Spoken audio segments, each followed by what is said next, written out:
You ever think about that thin line between wanting a fair society and, well, punishing people for being too successful? It's this constant push and pull that has shaped history. And you know what? It's still shaping our world right now. So today, let's get into it. Let's talk about something called the tall poppy syndrome. And this quote right here from Dr. Doug Garland absolutely nails the core of it. The scythe, that's the urge to cut down anyone who stands out too much. You know, the tall poppies. But what's really behind it? Is it our envy of their success? Or is it their pride that rubs us the wrong way? It's probably a little of both, right? Now, the person who's going to be our guide through all this is Dr. Doug Garland. He's a retired surgeon who is the leading authority on this stuff. He literally wrote the book on it. It's called The Tall Poppy Syndrome, The Joy of Cutting Others Down. And he also founded the website tallpoppysyndrome.org. So his work is going to be the foundation for everything we talk about today. To really get a grip on this impulse, we've got to go back in time. Let's start with a period in American history when just thinking differently, being an ideological tall poppy, could land you in some serious trouble. I'm talking about the Red Scares. So you can see there were really two major waves of this fear in the U.S. The first one kicked off right after World War I, totally sparked by the Bolshevik Revolution in Russia. And the second one, which you've probably heard of, was McCarthyism, which blew up right at the beginning of the Cold War. In both of these moments, the entire country was just gripped by this intense need to suppress anyone who didn't fit in. So what was really behind all this panic?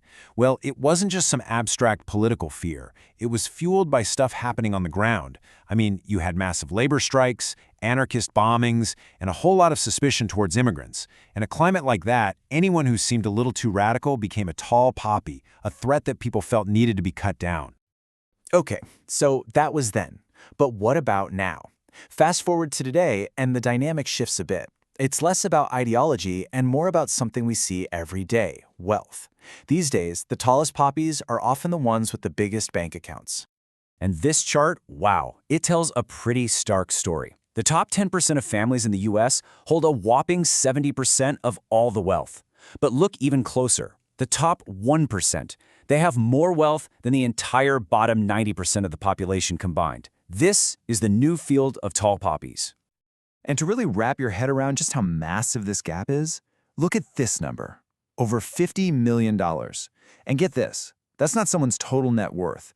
That is the annual income you need to be in just the top 0.001% of households. When you have a few people operating on a financial level that's just completely unimaginable to almost everyone else, it really cranks up that tension. It makes us ask some tough questions about what's fair. So, we've seen the real-world data. But what happens when that impulse to level the playing field gets taken to its absolute logical extreme? Well, for that, we're going to pivot from facts and figures to a piece of fiction that serves as a brilliant and frankly chilling warning. We're talking about Kurt Vonnegut's incredible short story, Harrison Bergeron. The premise is terrifyingly simple. In the year 2081, society has finally achieved total equality. But they didn't do it by lifting everybody up. Oh no, they did it by dragging everybody down, by actively handicapping anyone who is exceptional in any way. And how do they pull this off? Well, it's pretty brutal. If you're super smart, you have to wear this radio in your ear that just blasts sharp noises to shatter your thoughts. If you're strong, you're literally weighed down with heavy bags of birdshot. And if you're beautiful, you have to wear a hideous mask. In this world, being excellent is literally against the law. And the person in charge of enforcing all this mediocrity? That's the handicapper general, a woman named Diana Moon Glampers.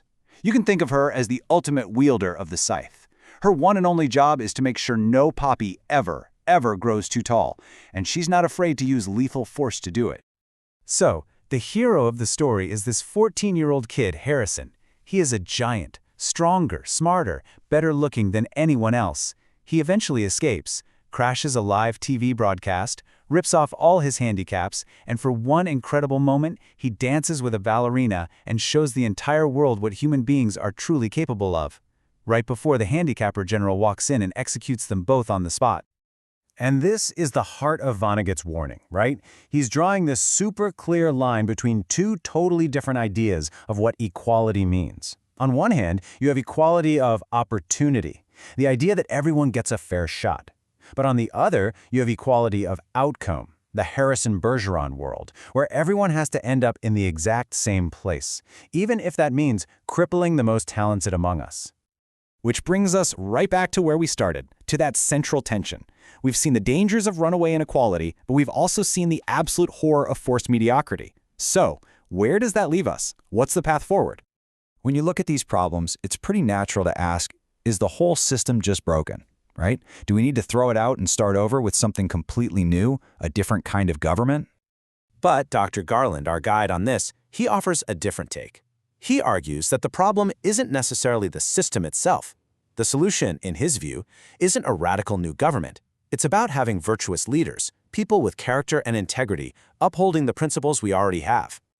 And it's a key point. You have to remember, the American system was designed with a pretty realistic view of human nature.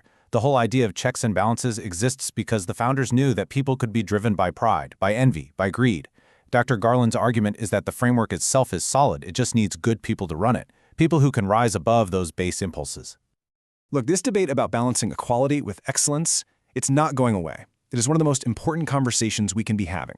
If you want to go deeper, I really recommend checking out Dr. Garland's website, tallpoppysyndrome.org. And he's exploring these ideas even more in his upcoming book, Sin to Virtue, Transforming the Tall Poppy Syndrome by Understanding the 7 Deadly Sins, which should be out by the end of this year. It all kind of leaves us with one final question to chew on. Can a society truly thrive if it doesn't figure out a way to let its tallest poppies grow?